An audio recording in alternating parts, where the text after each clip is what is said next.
Hi everyone, my name is Mo. Are you confused by my appearance? Yes, I am only 100 centimeters tall, but I weigh 100 kilograms. And when you consider that my parents are normal height and build people, it becomes doubly offensive. I will tell you what it is like to live like me. Who is special? We are from a very poor country, where there is no good quality medicine, where even people get their teeth pulled the old-fashioned way, with doors and floss. My parents, like many others here, made a living doing dirty work, like collecting bottles from garbage cans. Sometimes I managed to get a job as a loader, sometimes fixing cars, whatever it took to make a living, but it was all temporary. Because of the poor quality of life, my mother had a difficult pregnancy. She was sick all of the time. There was threat of a miscarriage. She didn't have enough vitamins, and she could not eat normally. I don't know why others were lucky, but my mother was not. She died in childbirth, and when the local woman who delivered me saw me, they were horrified. They said that the devil had been born, and that he had taken my mother's life to survive. My father didn't want to take me in his arms. He thought that I was pure evil in the flesh.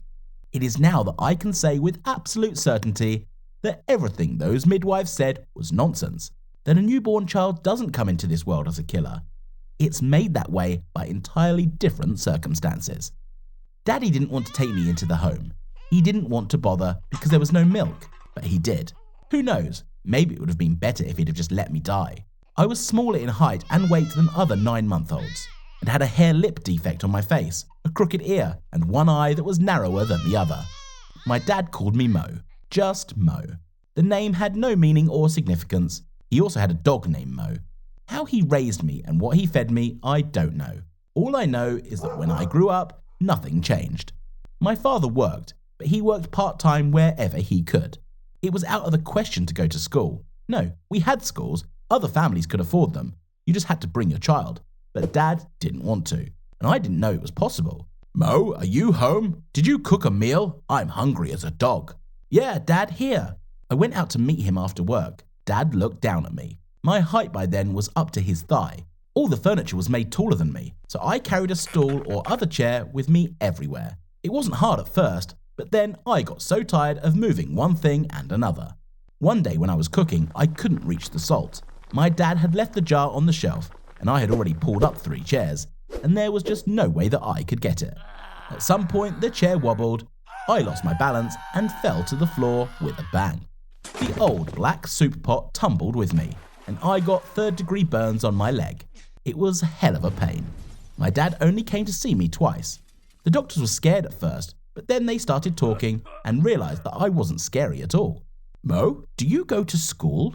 No, but I really want to. I can read and write already. I think they'd take me in. Who taught you, Dad? Oh no, my dad's busy at work. He can't even come in here because he's so busy. I understand. I learned it sitting under the window at school. How's that? My dad didn't get me in when there were places, and now there aren't any, but there are seats on the street, so I still learned. And in winter? It's the same in the winter, but it's cold outside. I still carry a chair with me everywhere to see something, so it's not that cold in the chair. Mo, you're a very clever boy. Thank you. The burn scars only added beauty to my body. Now even dogs were afraid of me. In fact, I had a really hard time living, and I lied. It wasn't that my dad didn't get me into school on time. I just wasn't accepted there. The teacher said that I would scare the kids, so he let me sit outside the window. Dad didn't care, and I went every morning and didn't miss a single class. The kids made fun of me because of my short stature. They would sometimes roll me in bags and kick me like a ball. Sometimes they could wrap me in cloth and play with me like a doll.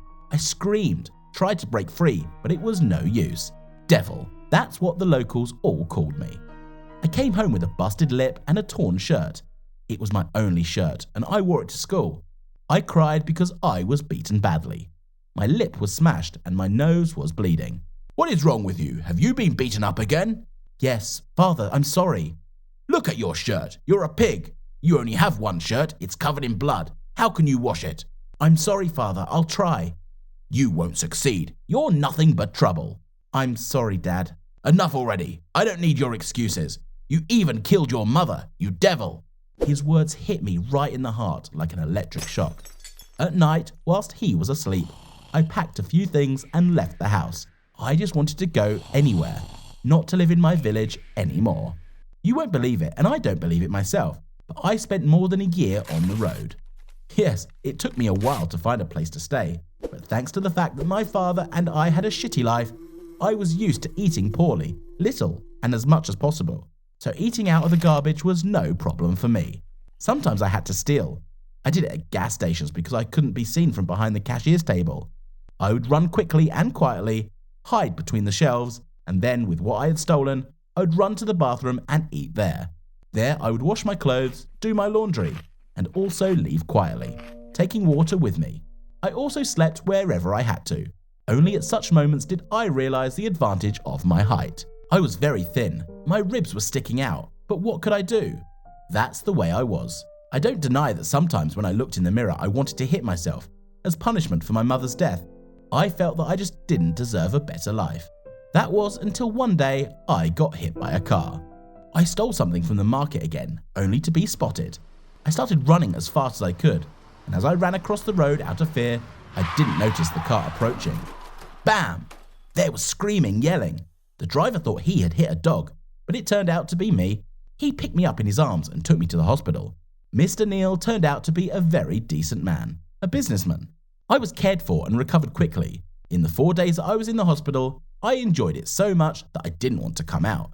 Because I'm well read, I always had topics to discuss. All the doctors would stop by to talk to me. Mr. Neal himself also liked to chat too, and he brought gifts every day, clothes and food. I had never tasted anything so good. Mo, you're a very smart kid. How old are you? I turned 18 today, sir. Right, surprised. Yes, sir. Everyone's surprised to still be alive. Well, that's not quite what I meant. No, sir. I'm just kidding. Mo, I wanted to offer you some work since you're alone. You're well-read, literate beyond your years, very smart, and besides, I owe you. What kind of job? I need a man who's good at counting big numbers in his head, remembering them, and saying them when I need them. I'm an excellent calculator, sir. I remember, I checked. So, do you agree? Sure, but why would you want to do that? I mean, there's technology. When meeting with businessmen, it's better to impress someone alive than a machine or a calculator. I will say that you are my assistant, and we will be well remembered because of your, how should I say, appearance? That's right. Call everything by its name. I won't be offended. By the way, what do they call you back home? Devil. Great, that will be your alias. Succinct, brutal, just the way we like it. What do you think? I like it. Anyway, he hired me. I studied for a couple of months and lived with him. We worked together for 15 years. I'm 33 years old now. In that time, I learned a lot and got fatter, and yes, removed the blemishes from my face, got a nice flat ear, and hid the scars from my legs. Now I was just a man with short stature and a small stomach. A rich man. In 15 years, I had made good money and started my own small business, and bought a house downtown. And not too long ago, when I took my first vacation in many years, I decided to come to visit a man. I packed my bags, bought a ticket, gifts, and came home. Nothing had changed in my village. Same people, same houses, nothing had gotten better. Maybe a little worse. I came in wearing an expensive suit. Everyone recognized me immediately. They thought I was dead. I greeted everyone politely, letting go of my anger. And there it was, my house. I went inside. The house was as old as my father. He was surprised to see me, but he didn't get up from his chair. Are you alive? Yes, father. What do you want? You've got everything from the looks of it. I come to you. To humiliate me? To say hello. Well, you said hello. You can go. It's not my fault she's dead. If it wasn't for you, if it wasn't for you. If she were alive, she'd have told me how much she loved me. And called you a loser for ruining her life. And almost ruining me. Have you ever looked for me in all those years?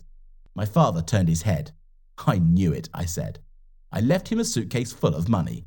There's enough for a new life. I'm doing this for Mum. Goodbye, father, I said as I walked out. He never followed me, but that doesn't matter. What's more important is that I did my duty as a son. My mother always told me that diseases were invented by people themselves. She meant our whole way of life, thinking, attitude to nature, ecology, how we harm each other, not knowing how to protect the world around us. I grew up with such an opinion and believe that if you do not do bad things, if you teach yourself and your loved ones the right behavior to yourself and the world, then everything will be fine. But, as it turned out, not all things depend on us. I knew that there would be a turning point in my life, but this is not surprising, because it happens to everyone. I just didn't think it would come so soon. My name is Kevin, and I was born and raised in a poor neighborhood. My mother and I have always lived together. My father, according to my mother, did not wait for my birth, but stupidly ran away as soon as he found out about my mother's pregnancy. We have a hard life. My mother works all day to feed us. She has almost no time to rest, and on weekends she usually runs to work part-time in another place. At first, when I was very young, she took me with her, secretly from the leaders, and when I started going to school, my mother taught me to stay alone. So I went to school in the morning, came back at lunch, ate, did my homework, and waited for my mother in the evening. Then a couple of years later, I already learned how to cook light meals myself. So I used to meet my mother with a hot meal. I knew she was trying for me, and I tried to do something nice for her too. Sometimes it was really hard for us, but we tried to hold on. All I wanted was for me to grow up and get a good job, for my mother to stop working, for her to stay at home and wait with me with a hot dinner, and not the other way around. She never complained that she was ill, or that she wanted to sleep, eat, or be tired. She didn't think she would show herself weak to me, but I didn't think so. I didn't think she was weak. I'm sorry I couldn't have predicted her condition earlier. The fact is that one day my mother was very ill, and she did not have the flu, but something much more serious. One day, when I came home from school and was doing my homework, my home phone rang. I went to the phone and answered. What I was told then changed my life forever. I dropped everything, quickly put on my jacket, and ran. I was running towards the hospital, and I don't even remember how I got there so fast. I ran to the right floor, and a nurse stopped me in the corridor. She asked me who I was, and then said that my mother was in intensive care for surgery, and I couldn't see her. She had a stroke, and now our best doctor is performing surgery for her. Can you wait here in the hallway? Do you want me to bring you some tea? She asked. I refused. I couldn't get anything down my throat. My only fear was that I would never see her again. I don't know how many hours I sat there on a chair, alone, but in the dead of night that nurse came out to me again, or rather, she turned out to be a doctor. She said that my mother did well, the operation went well, but now everything depends on her. Whether she pulls through or not, we have to hope. But then it turned out that this is not all, for all this treatment required a lot of money. We did not have such. When I heard the sum, I didn't even immediately understand what it meant. The doctor asked if we have at least some relatives, but no. We were with my mother, just the two of us in the whole world. Then I was told that we would have some benefits, but if I wanted my mother to live, I had to find money. But where? I was allowed to see my mother a little later. I didn't recognize her. It would seem that only yesterday morning we had a peaceful breakfast with her and ran away, and now she is in the hospital, all in some wires and quietly, barely breathing. Tears welled up in my eyes. I couldn't believe this was happening to us. I put my arm around her arm and lay down, and it turned out that I fell asleep and slept until morning. The next day I went to school, sat there all the lessons somehow. I was not up to school, and I only thought about one thing, how to get money. Later, I borrowed a classmate's phone and Googled what I could do, and then just by chance I came across a message. All I had to do was agree to sell the kidney, and then I would get paid a lot of money. This offer lured me. I called the specified phone number and was actually told that this requires only my consent and that's it. I was happy and they set a day and a meeting for me. Immediately after school, I ran there to negotiate with people. I didn't even think that it was dangerous or painful or even risky. There was no guarantee that I would be given money, just as there was no guarantee that I would survive at all. I ran like hell, and when I crossed the road, I didn't pay attention to the cars. I was hit by a car, but not badly. I got up and ran the other way from the shock.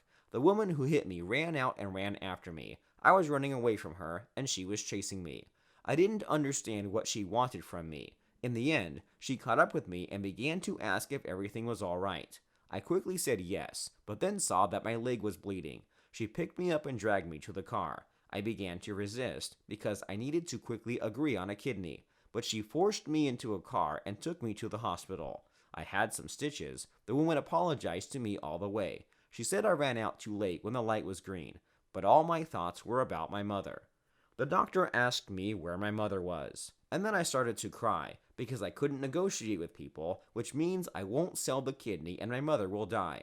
I explained everything to the woman and the doctor. They listened to me, and then the doctor told me not to be upset because they wouldn't have given me money for my organ anyway, because it's not legal, and besides, you're still a minor, the doctor said. But I asked what I should do. Where can I get that kind of money? And that woman offered to help. She turned out to be a local reporter and made a story about me. She found it touching how desperately I fought for my mother's life. She opened a special account where the funds that people donated dripped, and she herself invested half of her salary there. I was grateful for her help. Thus, I managed to collect the necessary amount in a week and make my mother another operation with this money, and then we had enough money to restore her. I'm lucky my mother wasn't paralyzed after that stroke. It took a long time to recover, but we had enough money thanks to good people. They supported us until my mother was released from the hospital. My mother cried a lot when she found out that I was able to raise funds. She saw me on TV and even on the internet, and I was just happy because my mother is alive.